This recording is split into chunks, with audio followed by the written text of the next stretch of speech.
Africa, the continent with the greatest biodiversity on Earth. Beckoning for centuries to travelers and adventurers, she lures us in with her scenery, her wildlife, and her beauty. But alas, these are modern times. Our beautiful continent no longer balanced.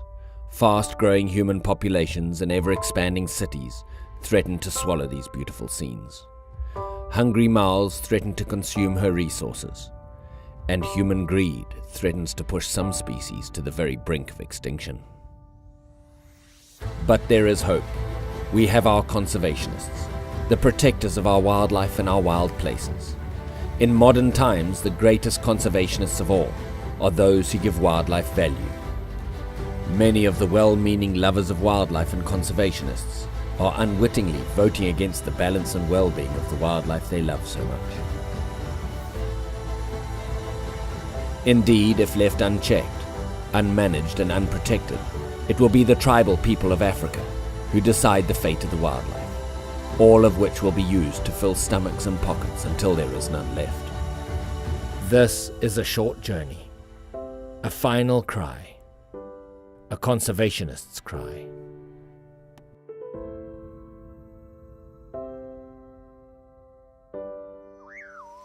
Kumsena ta thukomelo metina ka ta kai ngiskar ko si kai ti ngitsam ika mut kwate ga koisar ko kama mutai ga kwatsam ko kai se meti kuna tia ju kwate kama ma kwate ke tu ma kwate kama na kasam ta ka ba ku na chi na kai ka huan kai ko nira me kair ko nir ika ka bandum kar ko kai Kahore, inger ko kai kar ko kayam ko to ba kai du. Ko atia ku kaya ko atia si kama ha.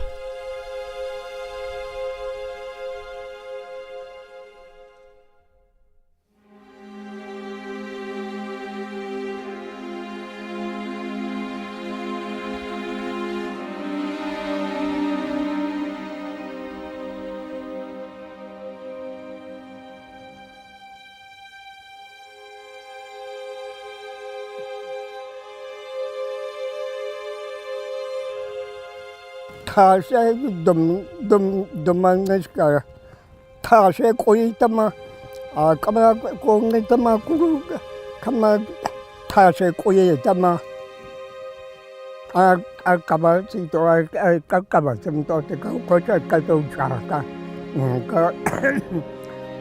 ka ga khung ka si ga ko ka to cha ka thum ka ko ka to ka khung ka cha si ka hai ka ko ka te ku cha ka kama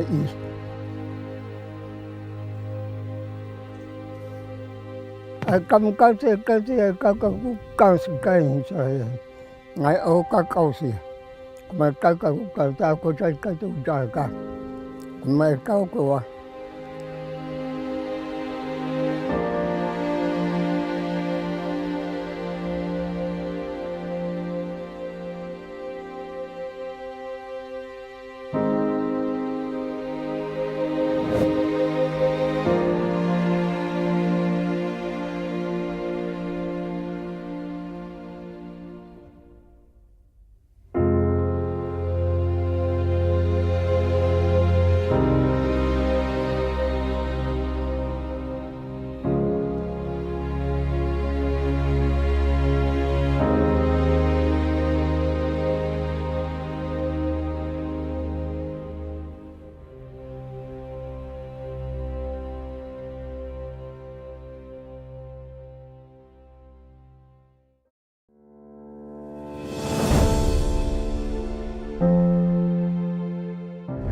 Years ago, we released 17 lion into this 850,000 acre conservancy.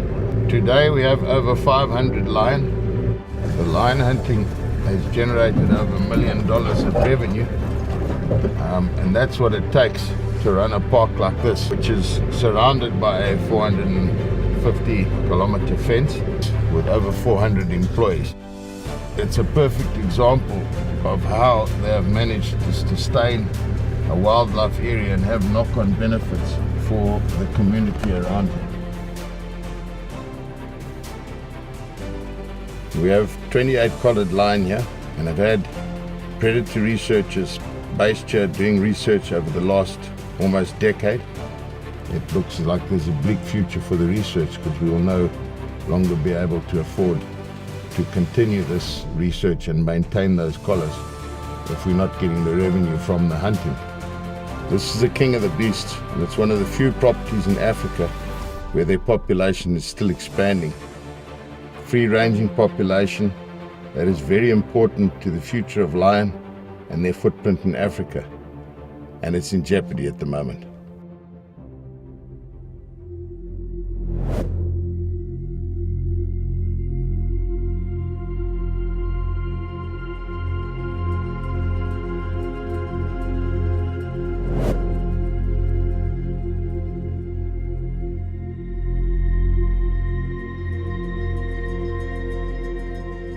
Megulenjeri garagamo iturogi sumba yoga mali rukumo wode rukulie ne duli hode na wudo eragide masumbarang tangara gana na yedo eragode ralo gara wanga nyabe ndo garu enna habe ubir nore ranga rogi side kagoro hirara de unolongi megulelio homera nale ogoldo airu merira ramuranga saha ore nyalo ben bila nani wonaro nosero meri iruranga za hatokol anare dirage nara irungol merira raljangi tokol meti noidi goishi dinogoloro gine kolisirugai kunyi agere ne nagrara na lolo nyo analo enkadi meti ore nara rendo ngole na iwana wana le reganja woni amo e aura gola gore baya gola aro dene ne ora ore mera janga merira nyana waba mudanga saha.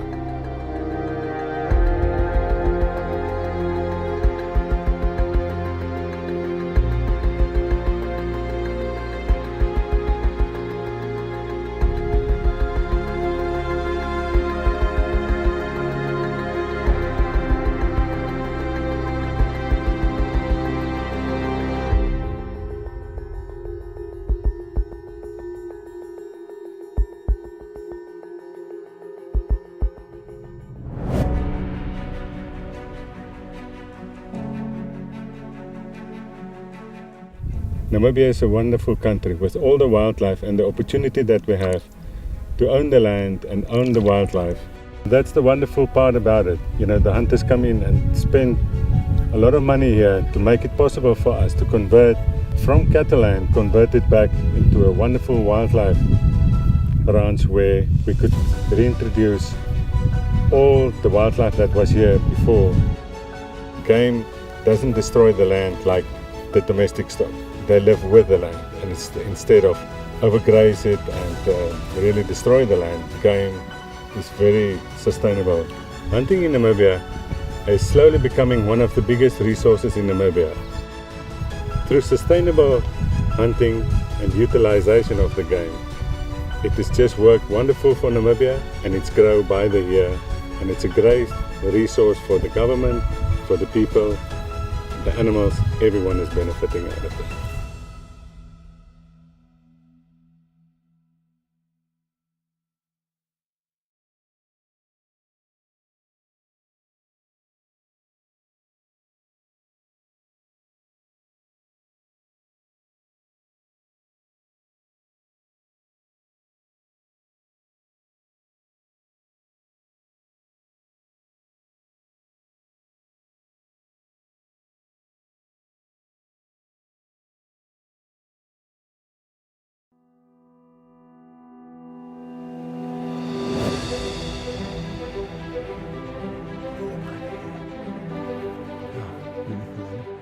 These properties in South Africa from the early 90s, people started converting old cattle farms into game ranches.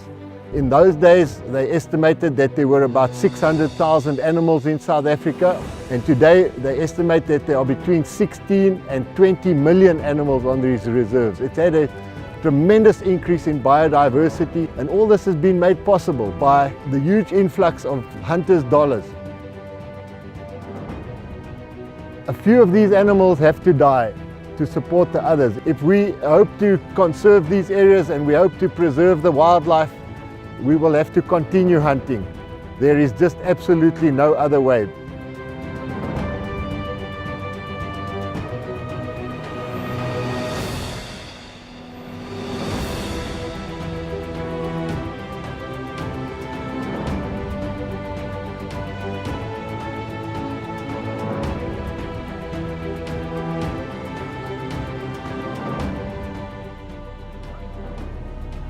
This is my life and livelihood. Without hunters' dollars, this would not be possible.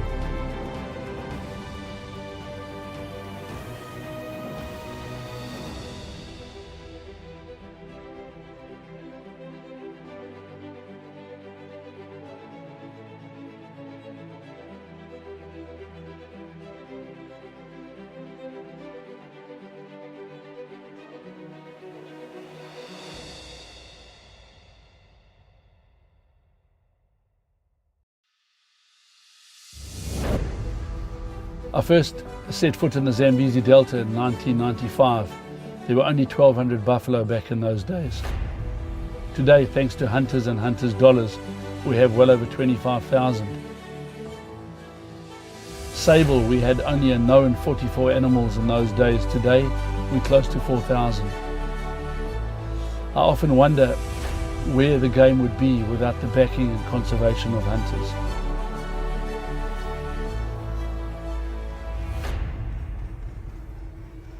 We believe all the animals deserve our protection, from the little Sunni all the way through to the elephants. Hunters' dollars have allowed us to run a professional anti-poaching unit, which has helped us tremendously with the conserving of wildlife.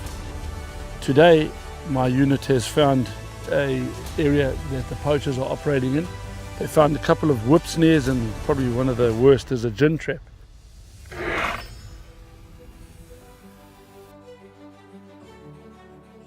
Behind me are the snares that the anti-poaching unit has taken out over the last 12 months. Approximately 1,000 heavy cable snares and 2,500 light Sunni snares.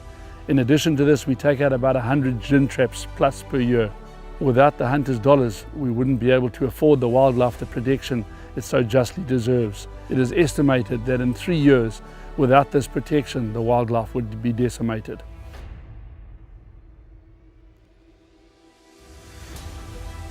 One of the really good benefits from the hunting is a regular meat drop.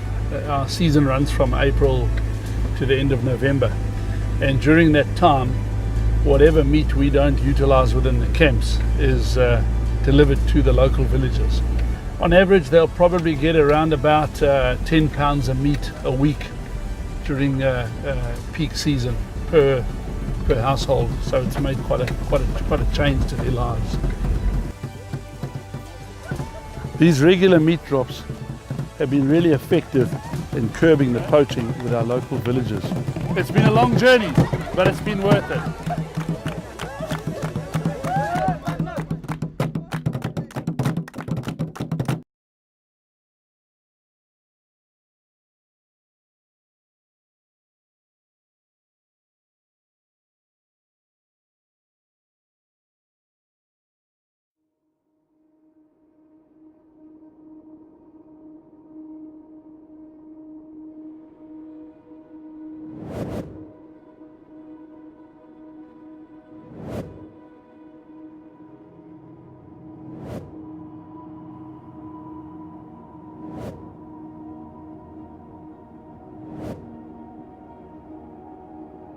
I wonder if anybody stopped and asked the stakeholders if it was okay to hate them, and to hate hunting, and in fact to stop hunting. I wonder if anybody asked the bushmen, who relied on those hunters' dollars and conservation initiatives. I wonder if anybody asked the rancher, who dedicated his life to re-establishing wildlife across his land, the man who has invested everything he has into wildlife. I wonder if anybody asked the concessionaire, who puts a large proportion of his earnings into anti-poaching, building schools, supporting clinics, educating the local populations. Did anybody ask them if it was okay to hate hunting? Did anybody research the effects that closure of hunting would have?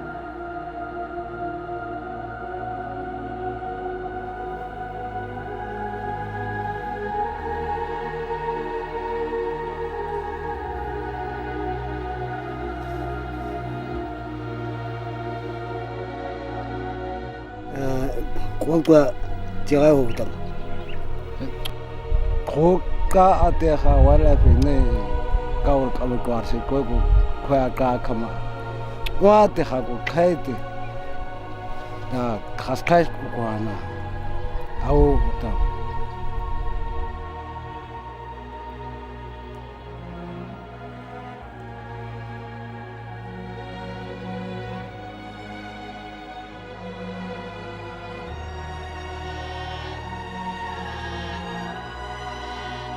With the closure of hunting across Africa, so will stop the dollars flowing into wildlife economies brought by visiting hunters. Dollars that stop poaching. Dollars that protect wildlife, that provide jobs, that educate communities. These are dollars that enable true conservation, giving wildlife value. Yes, indeed, these images represent the harsh reality, the destiny of our wildlife when there's no money to protect it. When it's your chance to vote, will you vote for the wildlife and the people of Africa? People whose very lives are invested in wildlife? Or will you vote for the popular misconceptions spawned by social media that's generated by the city-dwelling people of the First World?